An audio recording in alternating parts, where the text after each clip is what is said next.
બનાસકાંઠા જિલ્લામાં કાંકરેજ તાલુકામાં આંગણવાડી કાર્યકરોના પડતર પ્રશ્નો અંગે હડતાલ પર ઉતર્યા। કાંકરેજ તાલુકા મામલતદાર કચેરી પાસે 3 ઘટકની આંગણવાડી અને તેડાગર બહેનો એકઠા થયા। કોર્ટના ચુકાદાને લાગુ કરવા અને કાર્યકર તેમજ તેડાગરને માનદ વેતનમાંથી મુક્ત કરી વર્ગ 3.4 સમાવેશ કરવો, મોબાઈલ આપવા માટે 2022માં કહ્યું હતું। જોકે હજુ સુધી કોઈ મોબાઈલ ફોન નથી આવ્યો। નવી એપ કાર્યકરોને પોતાના મોબાઈલ ફોન પર કામ કરવા માટે મજબૂર। એવીટી એપને નકામી ગણાવીને આવા પ્રયોગો ના કરવા વિનંતી કરી। માંગણીઓ સ્વીકારવામાં નહીં આવે તો ઉગ્ર આંદોલન કરવાની ચીમકી ઉચ્ચારી હતી।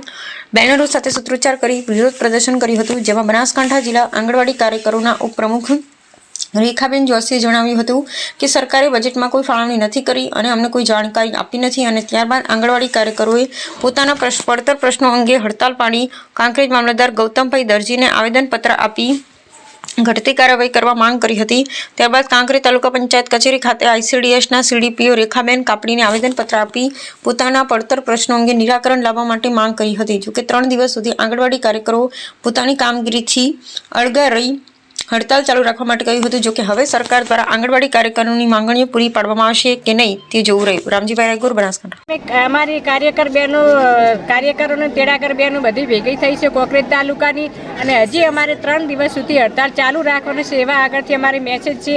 અને જ્યાં સુધી અમારો કોઈ પ્રશ્ન સોલ્વ નહીં થાય તો આગામી પણ હડતાલ અમારી ચાલુ રહેશે અને હડતાલ અમારી પાસે પૂરી સમર્થ કરવામાં આવશે।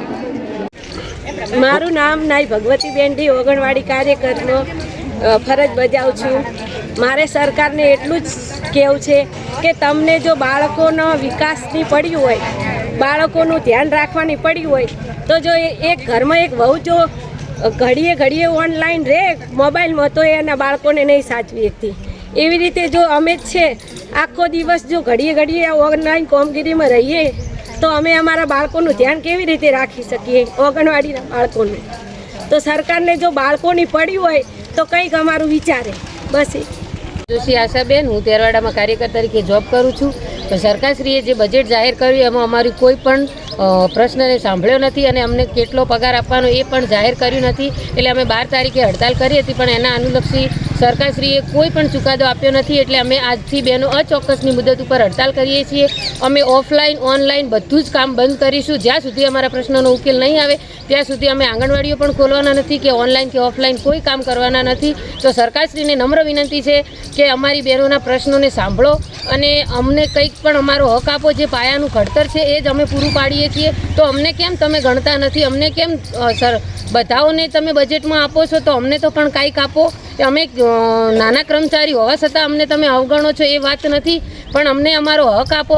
અમારી બહેનો બહુ જ મજૂરી કરે છે, બહુ જ કામ કરે છે। જે ગામના નાના છોકરાઓ કદી સ્કૂલોમાં નથી જતા એમને આંગણવાડી લાઈન ટેવે પાડે છે અને એમને સ્કૂલ સુધી પહોંચાડવાના પૂરા પ્રયત્નો કરે છે। આટલું બધું કામ કરવા છતાં પણ સરકારશ્રી કેમ અમને અમારો હક આપતી નથી? તો અમને વર્ગ 3 અથવા 4ના કર્મચારી જાહેર કરો, અથવા તો અમને અમારા માનદ વેતન દૂર કરીને અમને સારું એવું પગાર ધોરણ આપો। અમને બહુ પ્રશ્નો થાય છે કે મોબાઈલ પણ આપતા નથી। અમે અમારા ઘરના મોબાઈલ રાખીને પણ અમે બધું કામ કરીએ છીએ।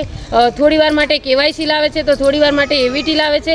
તો આ બધું જ્યાં ગામડામાં, અંતરિયાળ ગામડામાં જ્યાં કવરેજ નહીં આવતું ત્યાં પ્રશ્નો છે, છતાં પણ અમે કોઈ બીનું વાઈફાઈ માગીને કામ કરીએ છીએ। તો અમે આટલું બધું કામ એમને આપીએ છીએ તો કેમ અમારા પ્રશ્નનો કોઈ નિવારણ લાવતા નથી?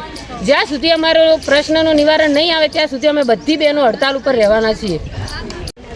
અમારી આંગણવાડી બહેનો કાર્યકરો 12 તારીખની હડતાલ કરવામાં આવી હતી। એ દિવસે બહેનોને એવું જાહેર કર્યું છે કે જો અમારા પ્રશ્નની કોઈ રજૂઆત થાય છે ને બજેટમાં જાહેર કશું થવામાં નહીં આવે તો અમારી હડતાલ ચાલુ રહેશે એવી અમે બહેનોએ માગણી કરી હતી। એટલે આ બજેટ જાહેર થયું ત્યારે અમારી બધી બહેનોને એવી અપેક્ષા હતી કે અમારી બહેનોને સરકારી કર્મચારી જાહેર કરશે, વત્તા બહેનોનો પગાર જાહેર કરશે। પણ આ બજેટ ફાળવ્યું ખરી સરકારશ્રીએ, પણ કાર્યકર બહેનોને કેટલા છે, હેલ્પર બહેનોને કેટલા છે એ કોઈ ખુલાસો કરવામાં આવ્યો નથી। એટલે અમારી બહેનોને એવી માગણી છે કે અમારો શું પગાર વધારો કર્યો છે એમને ખુલાસો આપો। અને અમારી બહેનો જોડે જે મોબાઈલ નથી અને મોબાઈલ વગર બહેનોને સિમ કાર્ડ એટલા આપ્યા છે તો સિમ કાર્ડથી કેવી રીતે બહેનો કામ કરી શકે? જો સરકારશ્રીને કામ બધું કરાવવું જ છે બહેનો જોડે, બહેનોને કામ તો પણ કરે જ છે, બધી કરવા તૈયાર જ છે, કામથી બંધાયેલી જ છે બહેનો, પણ સારા ક્વોલિટીના મોબાઈલ બહેનોને આપે તો બહેનો મોબાઈલનું કામ કરી શકે, ના કે કોઈ બેન મોબાઈલને ઓનલાઈન કામ કરી શકે તેમ નથી। અને એવીટીના ફોટો પાડવામાં આવ્યો છે તો કોઈ બેન એવીટીમાં જે ગામડાની બહેનો છે એમને નેટવર્ક આવવામાં આવતું નથી, તો બેનો એવીટી કેવી રીતે ભરી? એવું જાહેર કે જો એવીટીમાં બાળકો નહીં દેખાય, કોઈની નહીં ભરાય તો બેનોનો પગાર નોટિસ આપવામાં આવશે ને પગાર કપાત કરવામાં આવશે અને કોઈ પત્રક ભરવામાં આવશે ને તો બેનો શું કરવાના વિશે. તો અમારી બહેનોને એટલી માગણી છે, પહેલાં તો સારા મોબાઈલ આપો અને એવીટી છે બંધ કરો, કેવાયસી બંધ કરો. મારું નામ જોશી નેહલબેન, હું આંગણવાડી કાર્યકર તરીકે ફરજ બજાવું છું. સરકારશ્રીને અમારી એક જ નમ્ર વિનંતી છે કે તમે અમને સરકારી કર્મચારી જાહેર કેમ નથી કરતા. હાઈકોર્ટે પણ અમારો ચુકાદો આપી દીધો છે કે આ બહેનોને યોગ્ય મહેનતાણું મળવું જોઈએ તથા એમને સરકારી કર્મચારી જાહેર કરવા જોઈએ. તે છતાં પણ સરકાર કોઈ અમારે આંખ આડે કાન કરી દીધા છે, અમારી કોઈ વાત સાંભળવા તૈયાર નથી. મોબાઈલમાં નવી ને નવી એપ્લિકેશનો આવી રાખે છે અને અમારી બહેનો એટલું તો ભણેલી નથી, અમુક બહેનો હજુ ઓછું ભણેલી છે, એમને પણ ફરજ પાડે છે કે તમે જો કામ નહીં કરો તો તમારો પગાર નહીં બને, તમને આગળથી મહેનતાણું તમારું કપાત થઈ જશે.